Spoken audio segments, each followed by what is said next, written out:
Hey YouTube. I recently had some problems when I was changing the clutch slave cylinder for my 2010 Jeep JK. The clutch slaves tend to get squeaky or weak.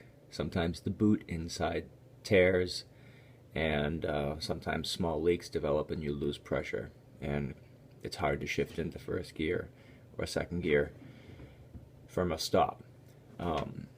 So if you've tried to replace your slave cylinder and you go to put it back together and find that it is leaking where the line goes into the slave, then chances are this little guy right here is the problem. This little piece of rubber, I call it a bushing, I guess, because it's not really an O-ring, is molded with grooves in it and to have a particular shape. This little piece of rubber is the difference between your car being drivable or sitting on the side of the road gushing brake fluid like a pig. What happens is sometimes this plastic gets fused from all of the heat to the this rubber gets fused by all of the heat to the plastic of the slave, and it will come off when you take this line out. See, this line goes in all the way up to this, and that's where it seats into the slave, and sometimes you have to pry this a little bit and get it out, and it leaves this rubber bushing inside, or O-ring.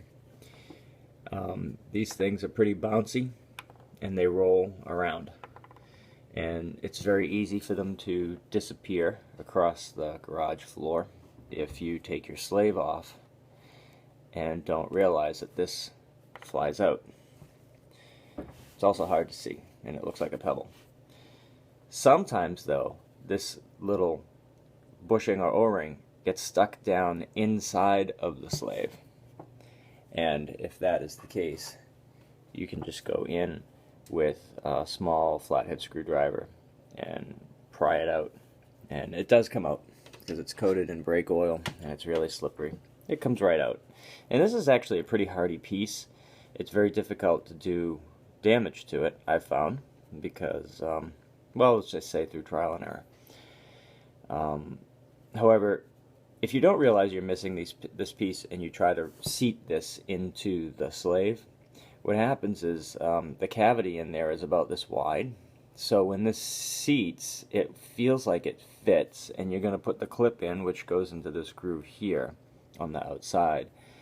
But when you put the line, install the slave into the Jeep, and the line flexes, fluid's going to gush out of the little space because it's going to be put under pressure when you press on the clutch, and it's going to cause fluid to travel up here and leak out of where the metal clip goes that holds this hydraulic line into the slave.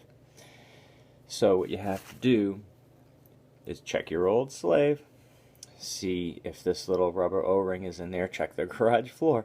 If not, you're shit out of luck, because this little piece of rubber is the difference between your Jeep running and not running, and you cannot buy it on its own. You have to buy this whole line, which runs all the way up to the master cylinder. And there's the other end of it there. So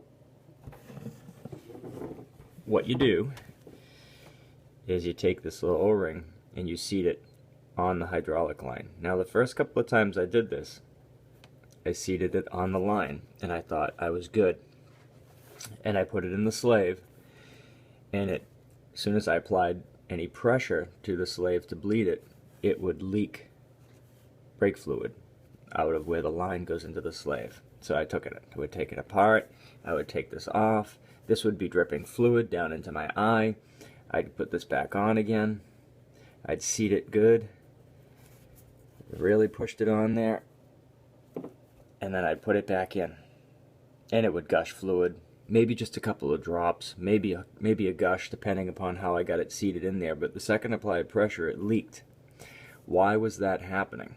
Well, I couldn't see by looking up into the dark space with brake fluid streaming down into my face, that these ridges here conform to the ridges inside of this bushing.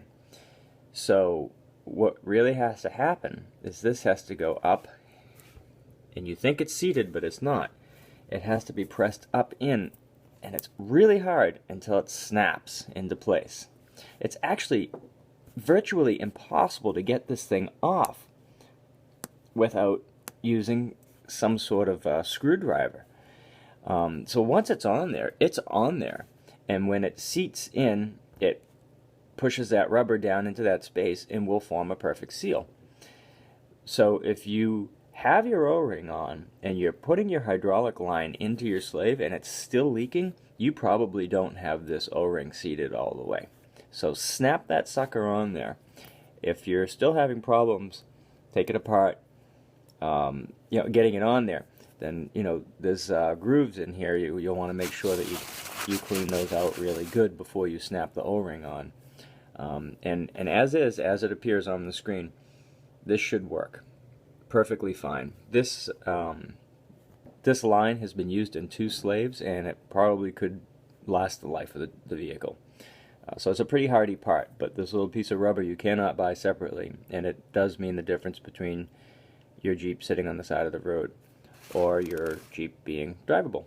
So good luck, have fun.